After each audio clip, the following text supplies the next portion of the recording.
Hello students, निर्मल PG college की online classes में एक बार आपका पुनः स्वागत है। My self Paritosh Sharma. Previous lecture के अंदर हम फाइटोप्थोरा इन्फेस्टेंस, जो कि आलू के अंदर पछेती अंगमारी रोग उत्पन्न करता है, उसके बारे में अध्ययन कर रहे थे।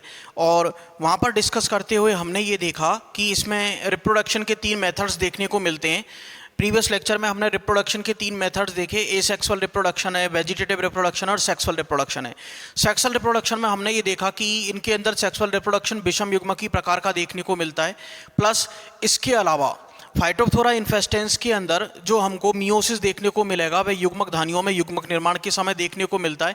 कंसिक्वेंटली रिजल्ट ये निकल करके आता है कि उनके अंदर डिप्लॉयड माइसीलियम बनता है फाइटोप्थोरा इन्फेस्टेंस में। और फाइटोप्थोरा हिमालयेंसिस की यदि हम बात करें तो उनके अंदर जो मियोसिस देखने को मिलता है वो जाइगोटिक मियोसिस देखने को मिलता है, यानी at the time of germination of spore, निषिक्तांड के अंकुरण के समय मियोसिस की प्रोसेस देखने को मिलती है। कंसिक्वेंटली रिजल्ट ये निकलता है कि जो माइसीलियम बनेगा फाइटोप्थोरा हिमालयेंसिस के अंदर वो हैप्लॉइड टाइप का बनता है। तो इन दोनों प्रोसेस को समझने के बाद हम ये देखते हैं कि इनके अंदर जो लैंगिक जननांग होते हैं वो पुंधानी तथा अंडधानी कहलाते हैं। ठीक है ना, क्या कहलाएंगे? एंथ्रीडियम एंड ऊगोनियम, जिनसे हम पूरी तरीके से वेल नोन है। पुंधानी एक छोटे उभार के रूप में विकसित होती है। पुंधानी कैसे विकसित होगी? एक छोटे उभार के रूप में विकसित होती है जिसमें 1 या 2 केंद्रक उपस्थित होते हैं। ठीक है ना, पुंधानी एक छोटे उभार के रूप में विकसित होगी।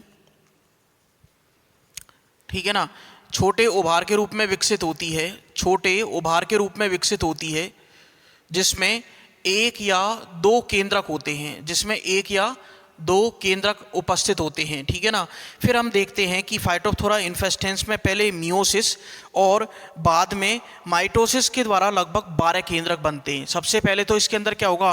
पहले तो फाइटोप्थोरा इन्फेस्टेंस में पहले मियोसिस होता है, पहले मियोसिस होगा और मियोसिस होने के बाद माइटोसिस होता है। मियोसिस होने के बाद क्या होता है? माइटोसिस होगा और माइटोसिस के द्वारा लगभग कितने 1 से के लगभग 12 केंद्रक बनते हैं। कितने बनेंगे? लगभग 12 केंद्रकों का निर्माण होता है, लगभग 12 केंद्रकों का निर्माण होता है। तो इतना यहाँ तक क्लियर हो गया हमारा मैटर। 12 केंद्रकों का निर्माण होगा, ठीक, 12 केंद्रक बनते हैं। फिर हम देखते हैं कि ये जो 12 केंद्रक बनेंगे, ठीक है ना, 12 केंद्रक बनते हैं, ठीक है ना, परिपक्व अवस्था में एक केंद्रक को छोड़कर अन्य सभी नष्ट हो जाते हैं। बाकी सभी कैसे हो जाएंगे? नष्ट हो जाएंगे। ठीक, फिर हम देखते हैं नेक्स्ट पॉइंट आता है अंडधानी।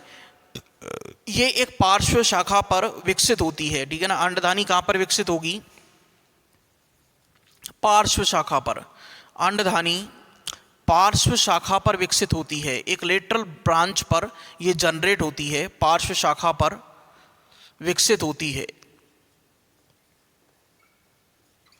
पार्श्व शाखा पर ये विकसित होती है। ठीक है ना, जो पुंधानी को भेद कर उसके ऊपर निकल जाती है, यानी पुंधानी को ये पेनिट्रेट करते हुए उसके ऊपर निकल जाती है। अंडधानी का परदीय जीवद्रव्य पेरिप्लाज्म तथा केंद्रीय जीवद्रव्य ऊप्लाज्म कहलाता है। अंडधानी का परदीय जीवद्रव्य तो क्या कहलाएगा? अंडधानी का देखो, इसमें जीवद्रव्य जो होगा वो 2 भागों में बटा हुआ रहता है, परदीय जीवद्रव्य और एक होता है हमारा केंद्रीय, ठीक है ना, जो सेंटर में पाया जाएगा, केंद्रीय जीवद्रव्य। ठीक है ना, परदीय जीवद्रव्य तो क्या कहलाएगा? पेरिप्लाज्म कहलाता है। परदीय जीवद्रव्य तो क्या कहलाता है? परदीय जीवद्रव्य तो पेरिप्लाज्म कहलाएगा। ठीक है ना, पेरिप्लाज्म कहलाता है। केंद्रीय जीवद्रव्य क्या कहलाता है? केंद्रीय जीवद्रव्य कहलाएगा हमारा ऊप्लाज्म। केंद्रीय जीवद्रव्य क्या कहलाएगा? ऊप्लाज्म कहलाता है। केंद्रीय जीवद्रव्य ऊप्लाज्म कहलाता है। फिर इसके बाद हम देखते हैं कि मियोसिस के द्वारा कई अगुणित केंद्रक बनते हैं। परिपक्व अवस्था में सिर्फ एक ही मादा अगुणित केंद्रक रहता है, शेष पेरिप्लाज्म में चले जाते हैं और वहाँ पर जाकर डीजनरेट हो जाते हैं। नेक्स्ट पॉइंट आता है हमारा फर्टिलाइजेशन। नेक्स्ट पॉइंट आता है हमारा फर्टिलाइजेशन। फर्टिलाइजेशन, ठीक है ना, फर्टिलाइजेशन के बारे में बात करते हैं हम निषेचन के बारे में, कि निषेचन के समय पुंधानी में 2 से 3 पैपिला उत्पन्न होती हैं, 2 से 3 पैपिली उत्पन्न होती हैं, जिनमें से एक अंडधानी की ओर वृद्धि करती है। ठीक है ना, जिनमें से 2 से 3 पैपिली उत्पन्न होंगी, जिनमें से एक अंडधानी की ओर वृद्धि करती है तथा प्लाज्मोगेमी के द्वारा नर युग्मक मादा युग्मक के साथ मिलकर के जाइगोट बनाता है। प्लाज्मोगेमी के द्वारा क्या होगा, नर युग्मक मादा युग्मक के साथ मिलकर के जाइगोट बनाता है, जिसके चारों ओर मोटी भित्ति बन जाने से यह ऊस्पोर में कन्वर्ट हो जाता है। जिसके चारों ओर मोटी भित्ति बनेगी तो मोटी भित्ति बनने के बाद ये किस में कन्वर्ट हो जाएगा, ऊस्पोर में कन्वर्ट हो जाता है। यानी कि देखिए निषेचन के at the time of fertilisation पुंदानी से 2 से 3 पैपिला जनरेट होते हैं और इन पैपिलाओं में से एक अंडधानी की ओर वृद्धि करता है, ठीक है ना, जो प्लाज्मोगेमी के द्वारा नर युग्मक तथा मादा युग्मक के साथ मिलकर के जाइगोट बनाएगा। जाइगोट के चारों ओर जब मोटी भित्ति बन जाएगी तो हमारी कौन सी स्ट्रक्चर बन जाती है, ऊस्पोर बन जाएगा, जिसको हम क्या कहते हैं, निश्चिक्तांड। ठीक, अब हम देखते हैं नेक्स्ट पॉइंट आता है हमारा germination of oospore. Next point आता है हमारा germination of oospore, germination of oospore, निषिक्तांड का अंकुरण, ठीक है ना। तो इसमें हम देखते हैं कि फेवरेबल कंडीशंस में, अनुकूल परिस्थितियों में ऊस्पोर भित्ति से एक जनन नलिका बाहर निकलती है, एक जर्म ट्यूब बाहर निकलती है। यह जनन नलिका का जो अग्रस्त भाग होगा, एपिकल पार्ट होता है, यह बीजाणुधानी के रूप में विकसित हो जाता है, ठीक है ना। जनन नलिका का जो एपिकल पार्ट या अग्रस्त भाग होता है, यह बीजाणुधानी के रूप में विकसित होता है, जिसमें जू स्पोर बनते हैं, जिसमें क्या बनते हैं, जू स्पोर बनते हैं, जो उपयुक्त परपोषी के संपर्क में आने पर अंकुरित होकर के कवक जाल का निर्माण करते हैं। जो उपयुक्त परपोषी के संपर्क में आने पर अंकुरित होकर के कवक जाल का निर्माण करते हैं। अब हम देखते हैं कि फाइटोप्थोरा इन्फेस्टेंस में प्रथम विभाजन सूत्री होता है, जिससे एक द्विगुणित कवक जाल का निर्माण होता है। नेक्स्ट पॉइंट आता है हमारा डिजीज कंट्रोल या रोग नियंत्रण, डिजीज कंट्रोल, रोग नियंत्रण। नेक्स्ट पॉइंट आता है हमारा डिजीज कंट्रोल, रोग नियंत्रण। इसमें हम देखते हैं कि जो कवकनाशी होता है, सबसे ज़्यादा फेमस जो कवकनाशी है वो है बोर्डेक्स मिश्रण। तो कवकनाशी फंजीसाइड जैसे बोर्डो मिश्रण का छिड़काव करना चाहिए, ठीक। प्लस इसके अलावा पहला पॉइंट आता है डिजीज कंट्रोल में कि बोर्डो मिश्रण का छिड़काव करना चाहिए, ठीक है ना, बोर्डो मिश्रण का छिड़काव करना चाहिए। फिर बोर्डो मिश्रण का छिड़काव करने के बाद प्रतिरोधी किस्म, ठीक है ना, जैसे आलू की प्रतिरोधी किस्म है, जैसे मैक्सिकन जाति सोलेनम डेमिसम की खेती करनी चाहिए, ठीक है ना। ये आलू के पछेती अंगमारी रोग के लिए ये क्या है, ये एक प्रकार से रेसिस्टेंस वैरायटी है, ठीक है ना। तो आलू की प्रतिरोधी किस्म, आलू की प्रतिरोधी किस्म, आलू की प्रतिरोधी किस्म जो कि कैसी होती है, हमारी मैक्सिकन होती है। कैसी होती है ये, मैक्सिकन, मैक्सिकन आलू की प्रतिरोधी किस्म मैक्सिकन प्रजाति होती है एक, वो सोलेनम डेमिसम, सोलेनम डेमिसम, सोलेनम डेमिसम को उगाना चाहिए, ठीक है ना, सोलेनम डेमिसम की खेती करनी चाहिए। फिर इसके अलावा नेक्स्ट पॉइंट आता है हमारा कि प्रमाणित बीज ही काम में लेने चाहिए, ठीक है ना, यानी सर्टिफाइड सीड काम में लेने चाहिए।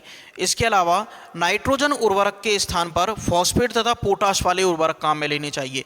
देखिए नाइट्रोजन उर्वरक जो होते हैं वो अच्छे नहीं माने जाते हैं, ठीक है ना। नाइट्रोजन उर्वरकों के स्थान पर, नाइट्रोजन फर्टिलाइजर्स के स्थान पर फॉस्फेट व पोटाश वाले, फॉस्फेट व पोटाश वाले उर्वरक, फॉस्फेट व पोटाश वाले उर्वरक काम में लेने चाहिए, ओके। फिर इसके बाद नेक्स्ट पॉइंट आता है कि सभी रोगी कंद वाले पौधों को जला करके नष्ट कर देना चाहिए, ठीक। अब इसके बाद हमारा लास्ट पॉइंट आता है लाइफ साइकिल, लास्ट पॉइंट आता है हमारा लाइफ साइकिल। तो लाइफ साइकिल के बारे में पढ़ने से पहले हम अपने बोर्ड के मैटर को एक बार रब कर देते हैं और आगे चलते हैं।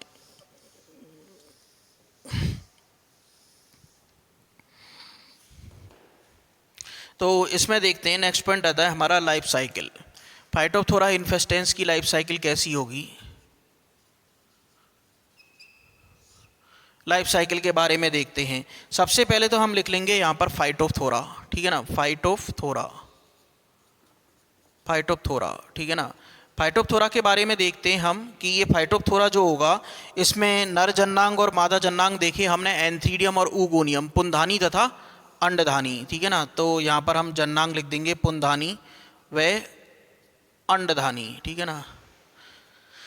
पुंधानी व अंडधानी, ये हमने जन्नांग लिख दिए। फिर इसके बाद जन्नांगों के बाद में आते हैं, इससे पुंधानी से बनेंगे नरयुग्मक, पुंधानी से बनते हैं नरयुग्मक, और अंडधानी से बनता है अंड, ठीक है ना, अंडधानी से बनते हैं एग, ठीक है ना।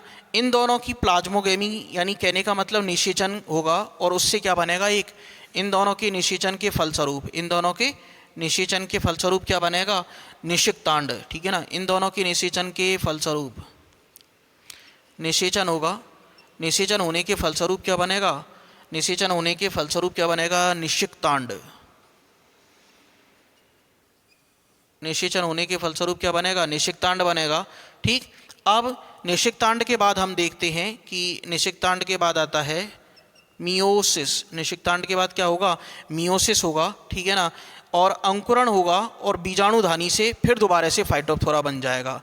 अंकुरण होगा और अंकुरण से क्या बनेगी, बीजाणुधानी बनेगी, बीजाणुधानी बनेगी, और बीजाणुधानी से फिर दोबारा पुनः क्या बन जाएगा, हमारा फाइटोप्थोरा का जो माइसीलियम है वो हमको प्राप्त हो जाएगा। अब मियोसिस से लेकर के निषेचन तक, मियोसिस से लेकर के निषेचन तक, यानी कि केवल जो डिप्लॉयड स्टेज मिलती है वो तो ऊस्पोर निषिक्तांड देखने को मिलता है, बाकी ये पूरी अवस्थाएं कैसी होती हैं, हैप्लॉयड होती हैं, ठीक है ना। और इसके अलावा हम देखते हैं कि फाइटोप्थोरा में बीजाणुधानीधर या कॉनिडियम धानीधर भी बनते हैं, बीजाणुधानीधर, बीजाणुधानीधर, ठीक है ना, या फिर इसको हम कहते हैं कॉनिडियम धर भी बनते हैं, कॉनिडियम धर भी बनते हैं, कॉनिडियम धर भी बनते हैं, ठीक है ना, कॉनिडियम धर भी बनते हैं। इनसे क्या बनेंगे, बीजाणुधानी या कॉनिडियम, इनसे क्या बनेगी, बीजाणुधानी, बीजाणुधानी या क्या बनेगी, कॉनिडियम भी बनती है, बीजाणुधानी या कॉनिडियम भी बनती है, ठीक है ना, कॉनिडियम भी बनती है। फिर इसके बाद हम देखते हैं कि इनसे चल बीजाणु या जनन नलिका का निर्माण होता है, क्या किसका बनेगा, चल बीजाणु या जनन नलिका का निर्माण होता है, चल बीजाणु या जनन नलिका का निर्माण होता है, ओके। अब इससे फिर दोबारा से ये जर्मिनेशन के द्वारा फाइटोप्थोरा का क्या बना लेता है, माइसीलियम का निर्माण कर लेता है। तो इस प्रकार ये हमारा माइसीलियम वाला जो फाइटोप्थोरा इन्फेस्टेंस का जो टॉपिक था, जिसके बारे में हमने पढ़ा आलू का पछेती अंगमारी रोग, ठीक है ना, जिसका हमने रोग कौन सा पढ़ा, आलू का पछेती अंगमारी रोग, ये कंप्लीट होता है। अब इसके बाद में नेक्स्ट जो हमारा फंजाई का मेंबर आता है, नेक्स्ट फंजाई का मेंबर आएगा हमारा एल्ब्यूगो कैंडिडा, ठीक है ना। तो एक बार हम अपने बोर्ड के मैटर को रब कर लेते हैं और एल्ब्यूगो कैंडिडा को स्टार्ट करते हैं।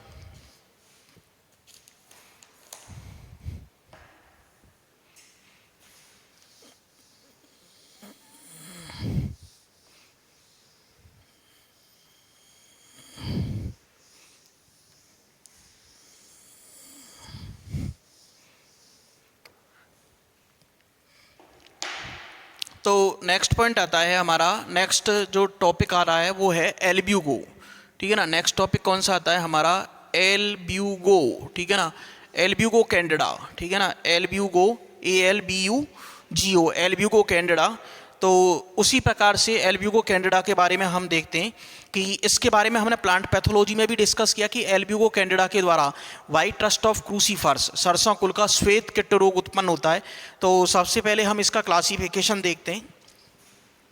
जैसे हम एल्गी को पढ़ते थे उसी प्रकार से हम एक एक मेंबर इनके भी पढ़ते हुए चलेंगे, क्लासिफिकेशन देखते हैं। तो सबसे पहले आता है हमारा किंगडम माइसिटीज, किंगडम माइसिटीज, ठीक है ना। किंगडम कौन सा होगा, माइसिटीज। डिवीजन मैस्टिगो माइकोटा, डिवीजन कौन सा होगा हमारा, डिवीजन मैस्टिगो माइकोटा, डिवीजन कौन सा होगा हमारा, मैस्टिगो माइकोटा, ठीक है ना। फिर इसके बाद हमारा सब डिवीजन आता है डिप्लोमेस्टिगो माइकोटेना, sub division, sub division Diplo मैस्टिगो माइकोटीना, ठीक है ना, डिप्लोमेस्टिगो माइकोटेना। फिर इसके बाद आता है हमारा क्लास ऊमाइसिटीज। क्लास कौन सी आती है हमारी? ऊमाइसिटीज। क्लास आती है हमारी ऊमाइसिटीज, ठीक है ना, क्लास आएगी हमारी ऊमाइसिटीज। और क्लास के बाद में हम देखते हैं ऑर्डर आता है पेरेनोस्पोरेल्स। ऑर्डर आएगा हमारा पेरेनो PERANO पेरेनो स्पोरेल्स, ठीक है ना, पेरेनोस्पोरेल्स ऑर्डर आता है। फिर इसके बाद देखते हैं हम, नेक्स्ट पॉइंट आता है हमारा फैमिली। नेक्स्ट पॉइंट आता है हमारा फैमिली। फैमिली के बारे में देखते हैं एल्ब्यूजिनेसी। फैमिली के बारे में एल्ब्यू, ठीक है ना, एल्ब्यूजिनेसी, GENACEAE, एल्ब्यूजिनेसी, ठीक है ना, GENACE, ठीक है ना, एल्ब्यूजिनेसी, ठीक है ना। फिर इसके बाद हम देखते हैं जीनस आता है हमारा एल्ब्यूगो। जीनस कौन सा आएगा हमारा? एल्ब्यूगो। और स्पेसीज आती है हमारी कैंडिडा। स्पेसीज कौन सी आती है? कैंडिडा, ठीक है ना। तो इस प्रकार हमने ये क्लासिफिकेशन देखा कि किंगडम, तो देखो किंगडम माइसिटीज ही होगा, ठीक है ना। अब किंगडम माइकोटा या माइसिटीज जो हमारा किंगडम है, तो फंजाई का जो डिवीजन है वो यही चलेगा। डिवीजन मैस्टिगोमाइकोटेना, डिप्लोमैस्टिगोमाइकोटेना, ऊमाइसिटीज, ऑर्डर में पेरेनोस्पोरेल्स, ठीक है ना, फैमिली एल्ब्यूजिनेसी, जीनस और स्पेसीज एल्ब्यूगो कैंडिडा, ठीक। तो इसके बारे में नेक्स्ट पॉइंट देखते हैं कि Albugo Candida white rust of crucifers, सरसों कुल का श्वेत कीट रोग उत्पन्न करता है, ठीक है ना। एल्ब्यूगो कैंडिडा, नेक्स्ट पॉइंट आता है हमारा Albugo Candida. Albugo Candida white rust of crucifers, white rust of crucifers, crucifers रोग उत्पन्न करता है। वाइट रस्ट ऑफ क्रूसीफर्स सरसों कुल का श्वेत कीट रोग उत्पन्न करता है, ठीक। इसके अलावा ये देखते हैं हम कि यह एक अविकल्पी परजीवी होता है, यानी कि ये अविकल्पी परजीवी का इसके पास कोई विकल्प नहीं है, ठीक है ना। इसका मतलब यानी ये ऑब्लिगेट पैरासाइट होता है, ठीक है ना। इसके अलावा हम ये देखते हैं कि एल्ब्यूगो कैंडिडा ऑब्लिगेट पैरासाइट होता है, ऑब्लिगेट पैरासाइट होता है। प्लस इसके अलावा हम ये देखते हैं कि यह ब्रेसिक्रेसी, एस्टरेसी तथा एमेरेंथेसी के कुल के सदस्यों पर परजीवी के रूप में पाया जाता है तथा श्वेत कीट रोग उत्पन्न करता है।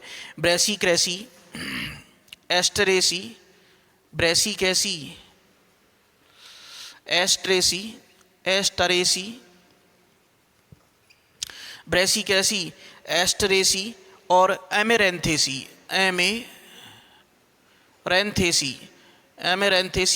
के सदस्यों पर पाया जाता है। और इसके अलावा यह परजीवी के रूप में पाया जाता है और श्वेत कीट रोग उत्पन्न करता है। नेक्स्ट पॉइंट आता है हमारा कायिक संरचना, ठीक है ना, वेजिटेटिव स्ट्रक्चर। नेक्स्ट पॉइंट आता है हमारा कायिक संरचना,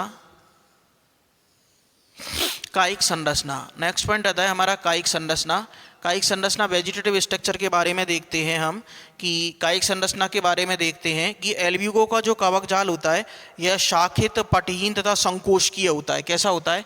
इसका एल्ब्यूगो का जो कवक जाल देखने को मिलेगा हमको, एल्ब्यूगो का कवक जाल शाखित और ब्रांच्ड होगा।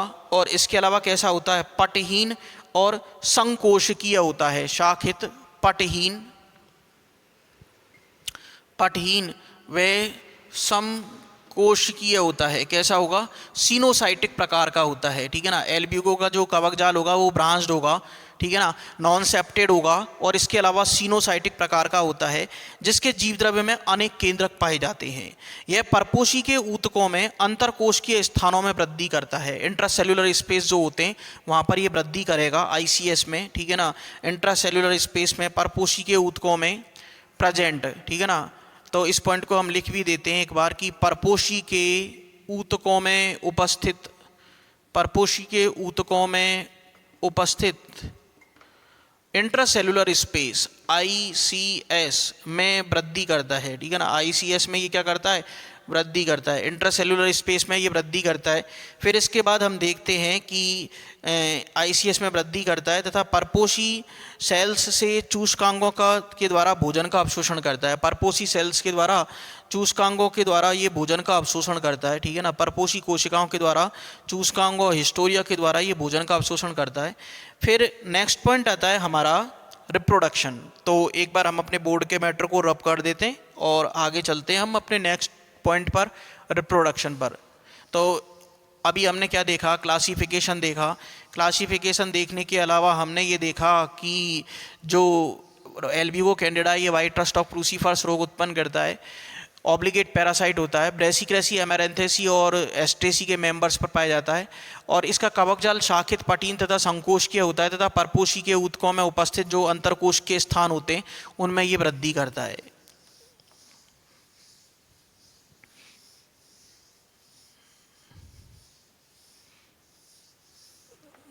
ठीक, अब आगे चलते हैं। आगे नेक्स्ट पॉइंट आता है हमारा रिप्रोडक्शन। नेक्स्ट पॉइंट कौन सा आएगा हमारा, रिप्रोडक्शन। रिप्रोडक्शन, तो रिप्रोडक्शन में हम देखते हैं कि जो एल्ब्यूगो कैंडिडा के अंदर रिप्रोडक्शन देखने को मिलता है, ये हमको दो विधियों के द्वारा एसेक्सुअल तथा सेक्सुअल रिप्रोडक्शन देखने को मिलता है, ठीक है ना। एल्ब्यूगो कैंडिडा के अंदर रिप्रोडक्शन के दो मेथड्स देखने को मिलते हैं, सेक्सुअल और एसेक्सुअल रिप्रोडक्शन देखने को मिलेंगे, ठीक है ना। तो रिप्रोडक्शन में हम लिखते हैं कि ये दो मेथड्स के द्वारा होता है, रिप्रोडक्शन दो मेथड्स के द्वारा होगा, ठीक है ना।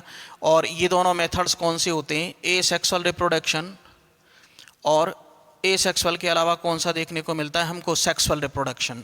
ओके, अब हम देखते हैं कि एसेक्सुअल रिप्रोडक्शन की बात करते हैं। पहला हेडिंग डालते हैं हम, एसेक्सुअल रिप्रोडक्शन। Asexual reproduction.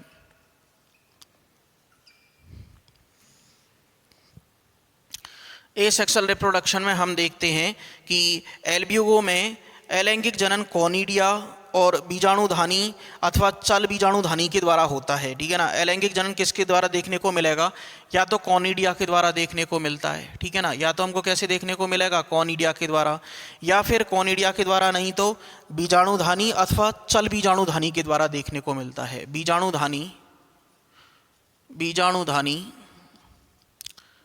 अथवा चल बीजाणुधानी के द्वारा, चल बीजाणुधानी के द्वारा देखने को मिलता है। चल बीजाणुधानी के द्वारा ये हमको देखने को मिलेगा।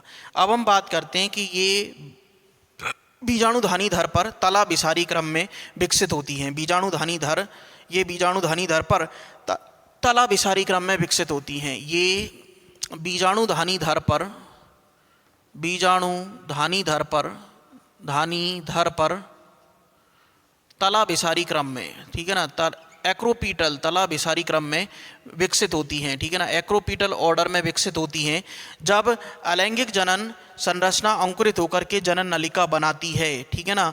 तो इसे कोनिडियम तथा चल बीजाणुधानी बनाती है, तो इसे चल बीजाणुधानी। यानी कहने का मतलब एसेक्सुअल रिप्रोडक्शन के दौरान जनन संरचना अंकुरित होकर के जनन नलिका बना रही है, तो उसे हम क्या नाम देंगे, जनन संरचना अंकुरित होकर के जनन नलिका बना रही है तो इसे हम कोनिडियम कहते हैं। और चल बीजाणु यदि अंकुरित होकर के चल बीजाणु यदि अंकुरित होकर के जनन संरचना बनाता है तो इसे हम चल बीजाणुधानी कहते हैं। नेक्स्ट पॉइंट आता है कोनिडियम अथवा बीजाणुधानी का विकास। कोनिडियम अथवा बीजाणुधानी का विकास, जिसे हम नेक्स्ट लेक्चर के अंदर डिस्कस करेंगे। आज के लिए इतना ही। और इसके अलावा हमने ये एल्ब्यूगो कैंडिडा में ये आज हमने रिप्रोडक्शन के दो मेथड्स देखे, एसेक्सुअल रिप्रोडक्शन और सेक्सुअल रिप्रोडक्शन। एसेक्सुअल रिप्रोडक्शन के अंदर जो हमको जनन का तरीका देखने को मिलता है, ये कोनिडिया बीजाणुधानी अथवा चल बीजाणुधानी के द्वारा देखने को मिलता है।